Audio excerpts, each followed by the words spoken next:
నిత్య పూజలివివు నేరిచినను ప్రత్యక్షమైనట్టి పరమాత్మునికి నిత్య పూజలివివో.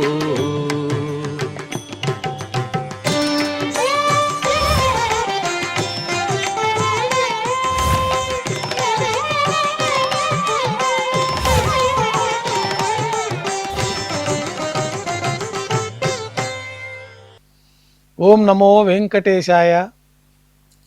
ఈరోజు బుధవారము, శ్రీ విశ్వావసునామ సంవత్సరము, ఉత్తరాయణము, శిశిర ఋతువు, మాఘమాసము, కృష్ణపక్షము, తదియ తిథి, పూర్వ పల్గుని నక్షత్రము, ఫిబ్రవరి 4, 2026.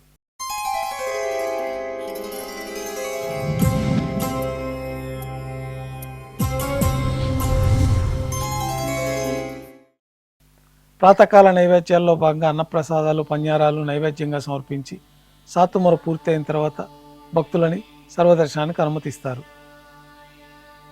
కొద్ది విరామం తర్వాత మాధ్యాహ్నిక ఆరాధనలో భాగంగా బంగారు పంచపాత్రలో శుద్ధ జలాన్ని నింపుకొని శ్రీ వైకానస భగవత్ శాస్త్రోక్తమైన విధానంలో దేవతామూర్తులకై ఉపచారాలు సమర్పించి తులసీదళములతో అష్టోత్తర శతనామార్చన నిర్వహించి మాధ్యాహ్నిక నైవేద్యంలో భాగంగా అన్నప్రసాదాలు, పన్యారాలు స్వామివారికి నైవేద్యంగా సమర్పించి భక్తులని సర్వదర్శనానికి అనుమతిస్తారు. ఉభయ దేవేరులతో శ్రీ మలయప్ప స్వామివారు బంగారు తిరిచిపైన వేయించేస్తారు. మేళతాళాలతో ఊరేగింపుగా విమాన ప్రదక్షిణంగా సంపంగి ప్రాకారంలో గల కళ్యాణ మండపానికి చేరుకుంటారు.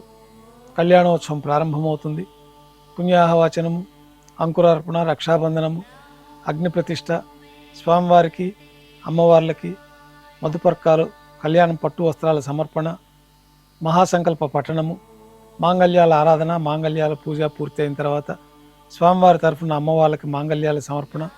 ఈ సందర్భంగా స్వామివారికి అమ్మవార్లకి కర్పూర నీరాజనము, విశేషమైన హోమాలతో పూర్ణాహుతి పూర్తయిన తర్వాత మాలా పరివర్తనం అనే కార్యక్రమాన్ని నిర్వహించి ఉభయ దేవేరులను శ్రీవారి చెంతకు చేర్చి ఈ సందర్భంగా అక్షతారోపణం అనే వైదిక కార్యక్రమాన్ని నిర్వహించి నైవేద్యము, కర్పూర నీరాజనంతో కళ్యాణోత్సవం పూర్తి అవుతుంది.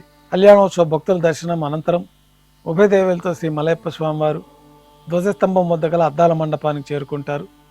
వేదపారాయణ నడుమ ఊంజల సేవ నిర్వహించి కర్పూర నీరాజనంతో ఊంజల సేవ పూర్తి అవుతుంది. ఉభయ దేవేలతో శ్రీ మలయప్ప స్వామివారు మేళతాళాలతో ఊరేగింపుగా ఆలయం వెలుపల కల వైభవోత్సవ మండపానికి చేరుకుంటారు. ఆర్జిత బ్రహ్మోత్సవంలో భాగంగా స్వర్ణ గరుడ వాహనంపైన శ్రీ మలయప్ప స్వామివారు వేంచేస్తారు. కర్పూర నీరాజనంతో గరుడ వాహన సేవ పూర్తి అవుతుంది. హనుమంత వాహనం పైన శ్రీ మలయప్ప స్వామివారు వేంచేస్తారు. కర్పూర నీరాజనంతో హనుమంత వాహన సేవ పూర్తి అవుతుంది. పెద్ద శేష వాహనం పైన శ్రీ మలయప్ప స్వామివారు వేంచేస్తారు. కర్పూర నీరాజనంతో పెద్ద శేష వాహన సేవ పూర్తి అవుతుంది. ఉభయ దేవేలతో కలిపి శ్రీ మలయప్ప స్వామివారికి కర్పూర నీరాజన సమర్పణతోటి ఆర్జిత బ్రహ్మోత్సవం పూర్తి అవుతుంది. సాయం సంధ్య వేళలో 1000 దీపాలతో అలంకరించబడి ఉన్న సహస్ర దీపాలంకరణ సేవ మండపానికి ఉభయ దేవేలతో శ్రీ మలయప్ప స్వామివారు మేళతాళాలతో చేరుకుంటారు.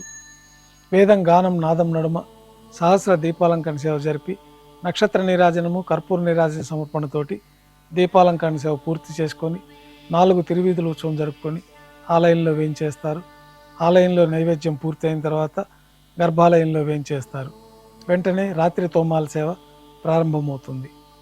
ఉదయం సమర్పించిన పుష్పమాలికలన్నీ చల్లింపు చేసుకొని గర్భాలయాన్ని శుద్ధి చేసుకొని బంగారు పంచపాత్రలో శుద్ధ తోయాన్ని నింపుకొని శ్రీ వైకానస భగవత్ శాస్త్రోక్తమైన విధానంలో దేవతామూర్తులందరికీ ఉపచారాలు సమర్పించి కొత్త పుష్పమాలికలతోటి మూలమూర్తికి, ఉత్సవమూర్తులకి అలంకరణ జరిపి చతుర్వేద మంత్రాలతో మంత్రపుష్పాన్ని సమర్పించి నక్షత్ర నీరాజనము, కర్పూర నీరాజన సమర్పణతోటి తోమాల సేవ పూర్తి అవుతుంది.